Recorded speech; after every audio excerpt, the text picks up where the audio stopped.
इस वीडियो का उद्देश्य केवल मनोरंजन है। हम किसी भी प्रकार के अंधविश्वास को बढ़ावा नहीं देते हैं। इस वीडियो का क्रेडिट है ड्रीम टॉन।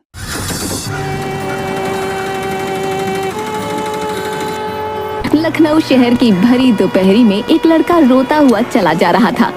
जून के महीने में मानो आग बरस रही हो।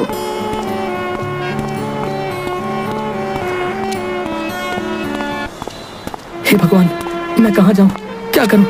मेरे पास तो फूटी कौड़ी भी नहीं है और भूख लग रही है वो अलग। मुझे क्या खबर थी कि मुझे एक दिन ऐसा भी देखने को मिलेगा। गला सूखा जा रहा है। वो लड़का यूं ही चलते चलते एक चौराहे पर पहुंचा, जहां सामने उसे एक वड़ा पाव का ठेला दिखा। उस पर लिखा था खुशहाल वड़ा पाव। ओह, यहाँ वड़ा पाव बिक रहे हैं, पर क्या ये बिना पैसों के मुझे वड़ा पाव खिलाएगा? चलो ट्राई कर लेता हूँ। अरे नहीं यार, आज के वक्त में बिना पैसे के मांगूंगा तो बहुत मारेगा। लेकिन करूँ भी तो क्या करूँ? भूख से मेरी हाथें चिपक रही हैं। भूख से मरने से अच्छा है कि पूछ ही लेता हूँ, क्या पता मुझ पर रहम कर जाए। वो लड़का उस वड़ा पाव वाले के पास जाता है और कहता है, भैया, क्या आप मुझे एक वड़ा पाव खिला सकते हैं? हाँ, क्यों नहीं? पर मेरे पास पैसे नहीं है और मुझे बहुत तेज भूख लग रही है। आप मुझे आज खिला दीजिए, मैं कुछ टाइम में आपका पैसा लौटा दूंगा। चलो कोई बात नहीं, ये लो वड़ा पाव खा लो। देखने में तो किसी अच्छे घराने के लगते हो।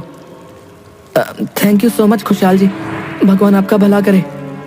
वो लड़का वहीं फुटपाथ पर बैठकर वड़ा पाव खाने लगा, पर वो रो रहा था। उसे रोता देखकर खुशहाल ने उससे पूछा, क्या बात है बेटा, रो क्यों रहे हो? क्या हुआ? और घर कहाँ है तुम्हारा? अरे मैं क्या बताऊं आपको, आप मेरी बातों का विश्वास नहीं करेंगे। किस्मत का मारा हूँ। दरअसल मैं इस शहर के मशहूर बिजनेसमैन संजय मल्होत्रा का बेटा नीरज हूँ, लेकिन किसी को यह नहीं पता कि मेरी माँ सौतेली है।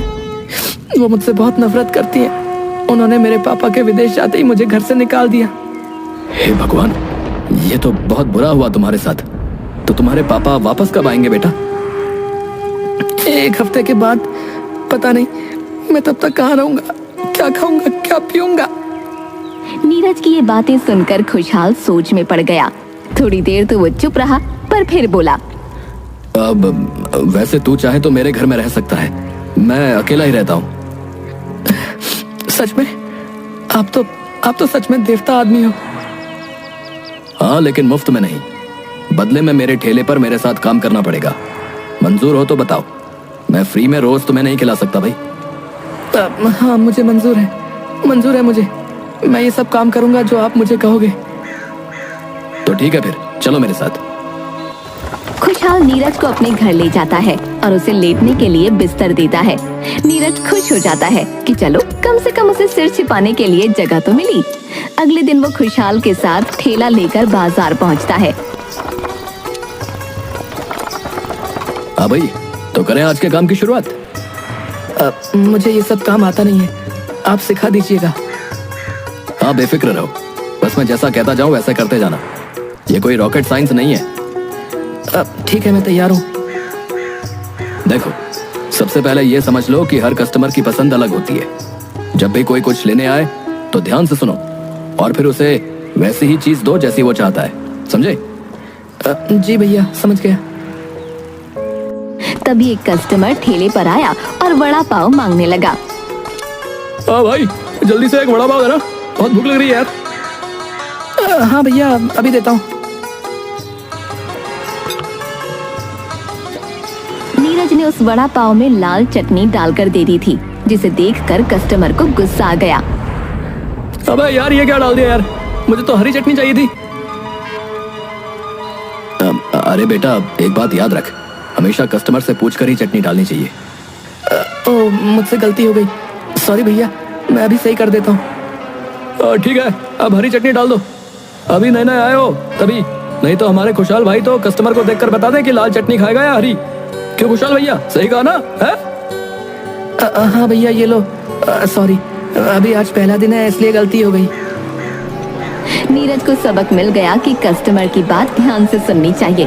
वो समझ गया कि वड़ा पाव बनाने में छोटी छोटी बातें भी बहुत मायने रखती हैं। तभी सामने से ललित आया, जो खुशहाल का पुराना प्रतिद्वंद्वी था। ललित का भी बड़ा पाव का ठेला पास ही था, लेकिन उसका काम खुशहाल की तरह नहीं चलता था। इतना काम चलने लगा इस खुशहाल का भाई है? एक लड़का भी रख लिया। अच्छा जी खुशहाल भाई। अरे खुशहाल भाई, ये नया नौकर कब रखा भाई? ये कोई नौकर नहीं है, ये मेरा साथी है और ये संजय मल्होत्रा का बेटा है। जानते हो ना संजय मल्होत्रा, इस शहर के बड़े उद्योगपति हैं। क्या ये संजय मल्होत्रा का बेटा है? तो ये यहाँ क्या कर रहा है भाई? वड़ा पाव का कारोबार शुरू करने वाले हैं क्या मल्होत्रा जी है? हाँ, क्योंकि मेरी सौतेली माँ ने मुझे घर से निकाल दिया है, इसलिए अब मैं खुशहाल भैया के साथ काम कर रहा हूँ।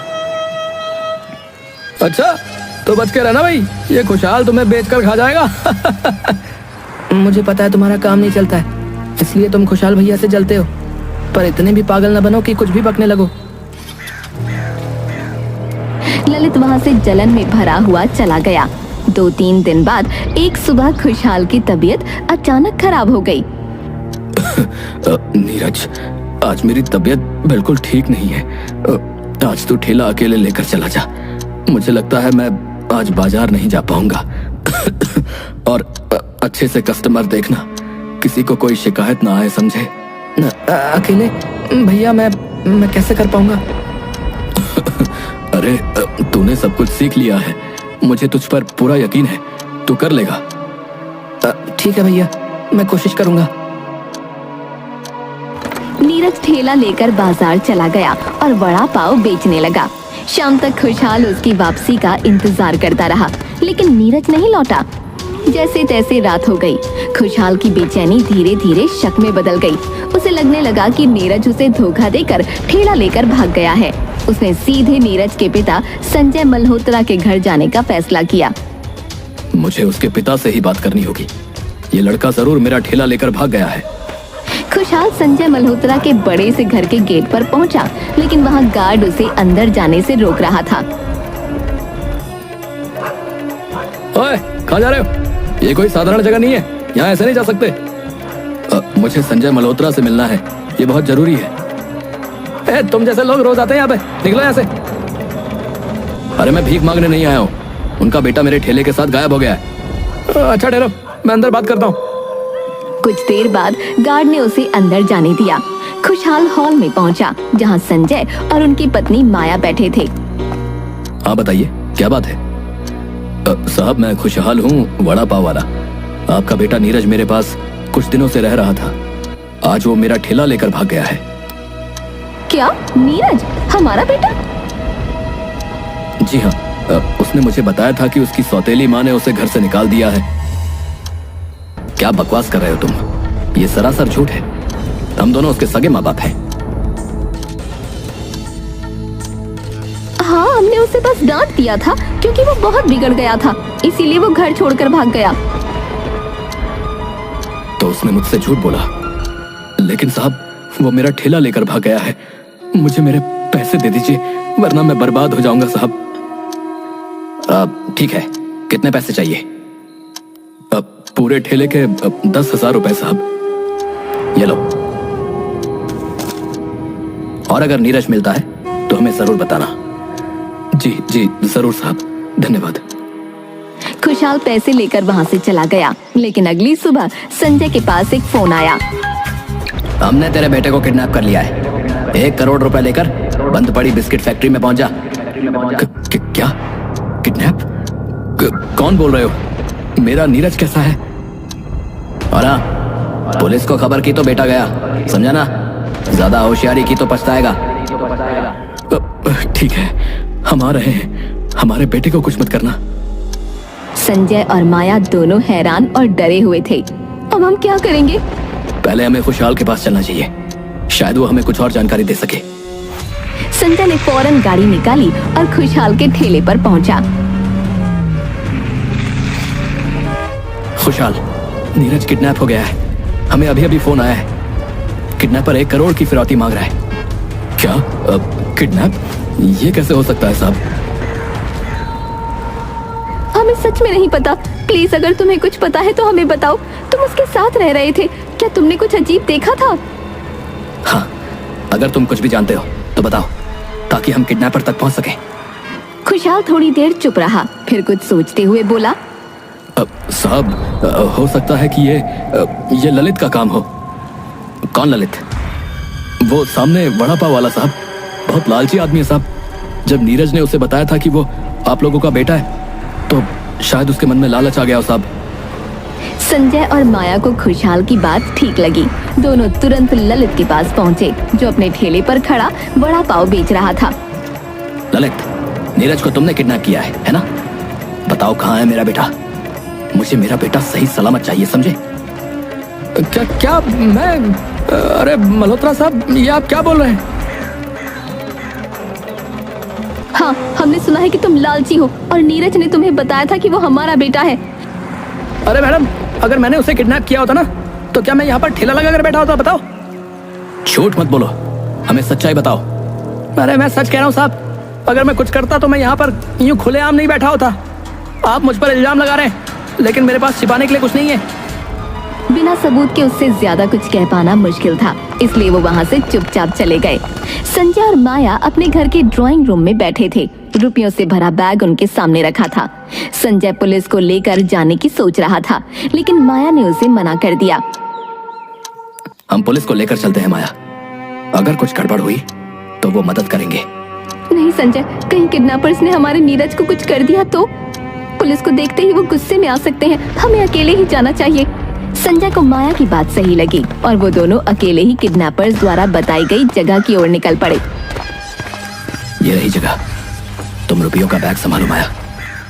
बस नीरज को सही सलामत ले आओ संजय, मुझे बहुत घबराहट हो रही है।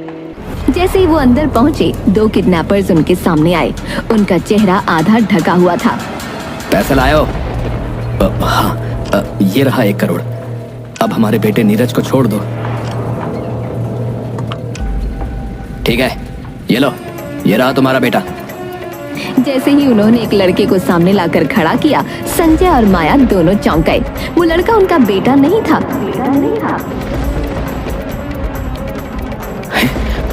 ये नीरज नहीं है। ये कौन है? ये हमारा बेटा नहीं है। हमारा बेटा नीरज कहाँ है, बताओ। वही नीरज चुपचाप एक कोने में खड़ा था। वो कुछ भी नहीं बोल रहा था। तभी अचानक पुलिस ने वहाँ धावा बोल दिया। आई एम सॉरी माया, पर मैंने पुलिस को पहले ही बुला लिया था। मुझे पता था पुलिस की जरूरत पड़ेगी। ओह गॉड, तुम हमेशा अपनी मर्जी की करते हो। पुलिस ने तुरंत किडनैपर्स को पकड़ लिया। इंस्पेक्टर ने उनसे कड़ी पूछताछ की। अरे बड़ा शौक है किडनैपिंग करने का भाई। अब जेल में खेलना किडनैपिंग। हमने अपनी मर्जी से इसे किडनैप नहीं किया था। हमें वड़ा पाव वाले खुशहाल ने पैसे दिए थे ऐसा करने के लिए। हम तो छोटे मोटे चोर हैं। इस बार खुशहाल ने हमें लालच दिया कि अगर ऐसा करोगे तो पूरे 2 लाख रुपए दूंगा। हमें छोड़ दो सर। ये सुनते ही संजय और माया दोनों चौंक गए। वो सब तुरंत खुशहाल के पास पहुंचे ताकि सच का पता लगा सकें। खुशहाल ने जैसे ही उन्हें देखा, वो घबरा गया। तुमने हमसे झूठ क्यों बोला कि हमारा बेटा तुम्हारे पास आया था? और ये क्या नाटक है कि तुमने उसे किडनैप करवाया? ये तो हमारा बेटा है ही नहीं। मैं खुद कुछ नहीं समझ पा रहा हूँ साहब। मैंने इसे आपका बेटा ही समझा था क्योंकि इसने खुद ही बताया था। खुशहाल की घबराई हुई आवाज से साफ था कि वो सच्चाई से बेखबर था। तभी नीरज, जो असल में नीरज नहीं था, आगे आया और सच का खुलासा किया। मेरा नाम नीरज नहीं, मोहन है। मोहन? पर तुम हो कौन और मेरा बेटा कहाँ है? मोहन ने नजरें झुकाईं और अपनी असली कहानी बताने लगा। मुझे आपके बेटे के बारे में तो नहीं पता, पर मैं कानपुर से यहाँ काम की तलाश में आया था। मेरे पास रहने की जगह नहीं थी, तो एक दिन मैं आपके घर के बाहर से गुजर रहा था कि मैंने आप लोगों को नीरज को डांटते हुए सुना और उसके बाद उसे गुस्से में घर से बाहर निकलते हुए देखा। यहाँ मुझे आप लोगों का नाम पता चल चुका था। उसके बाद जब मैं भूख से बेहाल था, तब मुझे सामने खुशहाल का वड़ा पाव ठेला दिखा। इससे मुझे यहाँ फ्री में रहने को मिल गया और काम भी।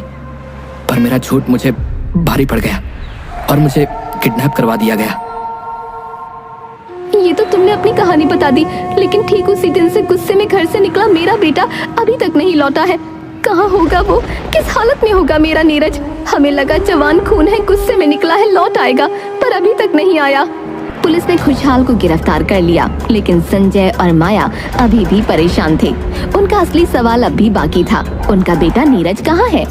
तभी संजय का फोन बजा। कॉल किडनैपर का था। 1 करोड़ लेकर पुराने तालाब के पास आ जाओ। वरना तुम्हारा बेटा गया और पुलिस को खबर करी तो इसका खेल खत्म समझो। किडनैपर ने ये बोलकर फोन डिस्कनेक्ट कर दिया। संजय ने सबको ये बात बताई। वो सब एक बार और किडनैपर को पकड़ने चल दिए। बाकी लोग छिप गए और संजय अकेला तालाब के पास पहुंचा। आवाज आई, बैग वहीं रख दो और पीछे हट जाओ। एक बार चेक कर लो, फिर तुम्हारे बेटे को भेजता हूँ। संजय बैग रखकर पीछे हटने लगा और एक नकाबपोश उस बैग को चेक करने आया। तभी पुलिस ने उस पर धावा बोल दिया। उन्होंने पकड़कर उसका नकाब उतारा और थप्पड़ मारकर बोले, नीरज कहाँ है? अरे ये तो नीरज ही है। अरे ये तो नीरज ही है। क्या नीरज? क्या नीरज? नीरज, ये क्या नाटक है? आप लोग कभी मुझे मेरी मनमर्जी के पैसे नहीं देते तो मैं और क्या करता? इतनी सब शानो शौकत होने के बावजूद एक भिखारी की तरह पैसे मांगने पड़ते हैं मुझे। क्यों? हे भगवान, तूने पैसों के लिए किडनैप होने का नाटक किया। हम तुम्हें एक अच्छा इंसान बनाना चाहते हैं बेटा, ना कि अपने माँ बाप के पैसों पर ऐश करने वाला बिगड़ैल। जब तुम अच्छे इंसान बन जाओगे, पैसे की अहमियत समझ जाओगे, तो तुम्हारे पिता की सारी जमा पूंजी तुम्हारी ही होगी मेरे बच्चे। अब अपनी माँ की बात समझ में आई या नहीं? तुम्हारी वजह से कितने लोग परेशान हैं। तुम्हें कोई फर्क नहीं पड़ता। मैंने तुम्हें जरूरत की सब चीजें दी हुई हैं नीरज, लेकिन अय्याशी के लिए तुम्हें एक ठेला भी नहीं दूंगा, समझ गए? इंस्पेक्टर साहब, आप अपनी कार्रवाई पूरी कीजिए। मल्होत्रा जी, केस तो सुलझ ही गया है, लेकिन कुछ फॉर्मेलिटीज हैं जिनके लिए आपको और नीरज को थाने चलना होगा। मैं आप सब लोगों से माफी मांगता हूँ। आज के बाद मैं ऐसी बचकानी हरकत नहीं करूंगा। आई एम रियली सॉरी पापा। I am sorry mummy. मेरे बच्चे, भूल कर भी ऐसा दोबारा मत करना।